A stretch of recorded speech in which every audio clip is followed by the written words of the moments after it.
Salut tout le monde, je suis mademoiselle Badia Aren, étudiante en 3e année de licence professionnelle en foresterie et gestion de l'environnement. Je suis également participante et candidate numéro 13 du concours national Eco Challenge. Et nous voici à la phase 5 de ce concours qui consiste à faire un débat autour du thème de l'année qui est réduire les émissions de gaz à effet de serre, action locale, impact global. Cher public, le changement climatique est une responsabilité partagée, mais une question demeure. Les actions locales sont-elles suffisantes pour inverser la tendance ou doivent-elles attendre les décisions internationales pour être réellement efficaces? Là, deux camps s'opposent. D'un côté, certains affirment que les actions locales ont un impact significatif et suffisant dans la réduction de ces émissions de gaz à effet de serre. Et de l'autre côté, d'autres estiment que ces actions, bien que louables, restent limitées tant qu'elles ne sont pas appuyées par des politiques internationales fortes et des engagements globaux contraignants. Ce débat nous permettra de connaître les perspectives et de mieux comprendre quel niveau d'action est réellement décisif pour la réduction de ces émissions de gaz à effet de serre. À présent, nous allons écouter le premier camp qui soutient que les actions locales ont un impact significatif dans la réduction de ces émissions de gaz à effet de serre. Messieurs, vous avez la parole. Je reprends au nom de Google des sociétés étudiants en chimie pour ma deuxième année. Nous allons vous présenter les raisons pour lesquelles nous soutenons que les actions locales contribuent à la réduction des émissions de gaz à effet de serre. Premièrement, nous allons parler de l'effet d'entraînement des initiatives locales, c'est-à-dire les groupes et les actions qui s'engagent influencent le territoire. C'est l'exemple de San Francisco qui a interdit les sacs plastiques en 2007 et que cette musique a été reprise dans notre territoire. Au Togo, on a l'installation du centre solaire à Bita, qui est considéré comme le plus grand centre pour l'alimentation en électricité, donc réduisant la dépendance aux énergies fossiles sources d'émissions de gaz à effet de serre. On doit passer la parole à mon collègue. Merci bien, cher collègue, pour m'avoir donné la parole. Faisant la même chose que mon collègue M. Bogo, je soutiens également que les actions locales ont un impact significatif dans la réduction de l'émission de gaz à effet de serre. Je reprends au nom de Bassou Tindé Bonga, étudiant en cycle de licence professionnelle agricole à l'EFA de Douai en option agriculture. Eh bien, chers collègues, les actions locales permettent d'avoir un changement rapide et concret. La réduction des gaz à effet de serre est un problème à résolution immédiate. Ainsi, à travers de simples pratiques comme la pratique de l'agroforesterie, l'utilisation des engrais biologiques au détriment des engrais minéraux, la pratique de l'agroécologie, tout cela nous permet de réduire le taux de carbone dans l'atmosphère. Par ailleurs, nous avons également des communautés qui optent pour des politiques locales d'énergie, ce qui réduit leur empreinte carbone. De tout ce qui précède donc, nous pouvons voir que les actions locales ont un impact significatif dans la réduction des émissions de gaz à effet de serre. À présent, je passe la parole à mon troisième collègue pour son intervention. Merci. Merci, M. Bassou, pour la parole. Je réponds au nom de Soumali, collègue étudiant en engagement. En dehors de ce que mes collègues étudiants à travers l'entraînement et l'impact immédiat des actions locales, moi je dirais qu'au niveau local, les citoyens et les grandes entreprises vivent chaque jour dans la société et subissent les effets quotidiens que les émissions de gaz à effet de serre ont sur eux. À travers ce effet de constatation, les citoyens et les grandes entreprises développent certaines pratiques simples, comme disait mon collègue M. Bassou, l'agroforesterie, l'utilisation de l'engrais biologique au détriment de l'engrais minéral. Également, la demande croissante sur le marché des citoyens qui réclament les produits bio et écologiques durables pour certaines entreprises à revoir leur production. Et aussi, certains mouvements de la société qui poussent leur gouvernement à revoir leur politique de changement climatique. Voilà. Merci beaucoup et au premier camp qui vient de nous donner les idées sur les actions locales. À présent, nous allons aller voir qu'est-ce que le camp adverse pense de ce changement climatique. Merci, vous avez la parole. Merci, Mme Badia, d'avoir donné la parole. Je vais principalement revenir sur les arguments que mes amis viennent de mettre. Et je vais principalement revenir sur l'effet d'entraînement dont a parlé M. Zodo. Elle a parlé de l'effet de constatation. Mais pour ma part, je dirais que le problème du changement climatique est un problème qui dépasse les frontières. Je me présente à Bougayao, étudiant en cycle de licence professionnelle à l'Institut de développement agriculture. Comme je le disais tantôt, le problème de changement climatique est un problème qui dépasse les frontières. Et donc, il faudrait forcément que l'international intervienne afin que ce problème soit résolu. Je prends typiquement l'exemple de l'Afrique. Nous contribuons à un taux qui est inférieur à 4%. Et pourtant, nous subissons les mêmes effets que subissent les pays qui sont les vrais émetteurs de ces gaz à effet de serre. D'un autre côté, il y a l'absence de loi au niveau local. Il n'y a pas cette pression-là qui oblige les communautés à vraiment tenir. Vous avez parlé de l'effet d'entraînement. Mais combien sont ces communautés-là qui relaient ces pratiques que vous avez citées? Il y en a peu.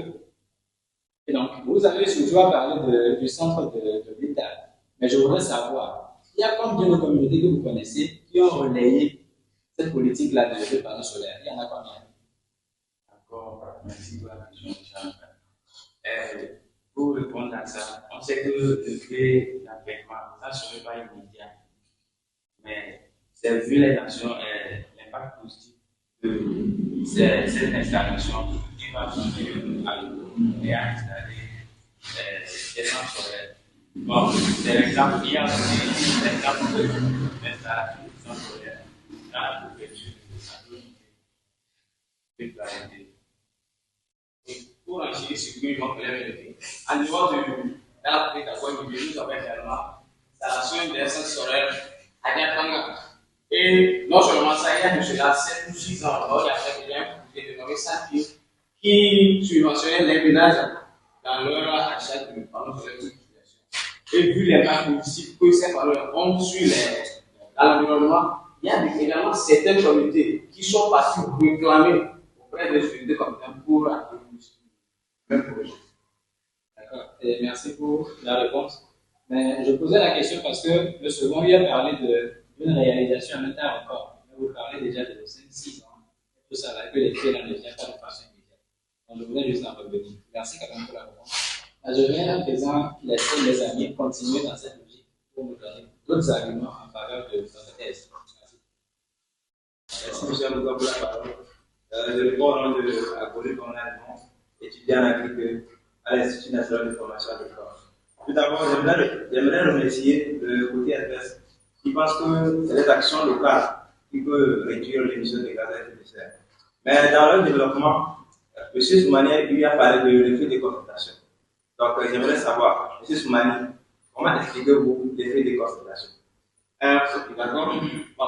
Quand je parle d'effet de concentration, c'est le fait que les citoyens qui sont dans la communauté subissent déjà l'effet, les conséquences du réchauffement climatique. Et face à cela, eux-mêmes prennent conscience de l'effet là et adoptent des pratiques simples, comme je l'avais un peu souligné à travers la proposition. D'accord. Merci pour la réponse. Donc, si je comprends bien, c'est une prise de conscience. Il n'y a aucune obligation. Il n'y a rien qui les oblige à respecter ou bien à résoudre ces problèmes. Oui. C'est voilà le problème. Parce que quoi? Il n'y a pas de loi, il y a des règlements dans ces milieux locaux qui les obligent à respecter ces conditions et à résoudre ces problèmes. Ce qui les encourage à fuir ces milieux, à délocaliser ces milieux pour aller s'installer ailleurs. Raison pour laquelle nous disons aujourd'hui que quoi? Pour qu'ils puissent avoir une bonne réduction des gaz à effet de serre, on devait plutôt combiner les actions locales et les initiatives internationales. À présent, je passe la parole à mes collègues pour leur avis. Merci beaucoup. Je me nomme Paul Sapin. Il y a l'Institut national de formation agricole. En dehors des arguments que mes camarades viennent de dire, moi, je dirais que les accords internationaux garantissent une réduction collective des émissions de gaz à effet de serre. Prenons le cas des accords de Paris, qui a pour but de réduire le réchauffement climatique bien en dessous de 2 degrés Celsius, si possible en dessous de 1,5 degrés Celsius. Je prends l'exemple de l'initiative de métal, dont le but aussi, c'est de réduire de 30% de réduction de méthane. Ces accords et ces initiatives viennent de mobiliser les États et les entreprises pour limiter les émissions de gaz à effet de serre. Merci beaucoup déjà pour les arguments que nous avons donnés. Mais je vais également revenir sur le fait que les accords au niveau international nous permettent effectivement d'atteindre des objectifs qui sont assez concrets. Il y a déjà l'accord le protocole de Tokyo qui a eu à faire ses preuves de 2008 à 2018, où nous avons bien constaté une réduction déjà de 5,2%. Cela montre vraiment que les accords permettent une résolution complexe. À présent, nous allons voir si quelqu'un a un ajout, une suggestion dans le public. Je tiens sincèrement à remercier les deux camps. Chaque partie s'est défendue. Bon, bref, pour que nos actions locales aient un impact réel de façon globale, il est essentiel de renforcer la collaboration entre entreprises, collectivités et citoyens. Nous devons favoriser des politiques incitatives, développer des solutions adaptées à nos territoires et sensibiliser davantage nos communautés. Je propose que nous mettions en place un plan d'action concret avec des engagements mesurables et un suivi régulier afin que nos efforts ne restent pas de simples intentions, mais se traduisent par des résultats tangibles. Chacun a un rôle à jouer. Donc, c'est ensemble que nous réussirons à réduire durablement les émissions de gaz à effet de serre. Voilà, merci. Nous remercions actuellement les deux camps pour leurs interventions. Et nous voyons qu'avec tout ce qu'ils ont dit, nous voyons qu'il est impossible de dissocier ces deux choses. C'est en les alliant que nous pouvons arriver concrètement à la réduction de ces émissions de gaz à effet de serre. Parce que nous voyons que ce problème, la transition écologique se joue à tous ces niveaux, d'un citoyen jusqu'aux instances internationales. Donc nous voyons que c'est en alliant toujours les accords internationaux, avoir les fonds, tout ça là que nous pouvons vraiment arriver à la réduction de ces émissions de gaz à effet de serre.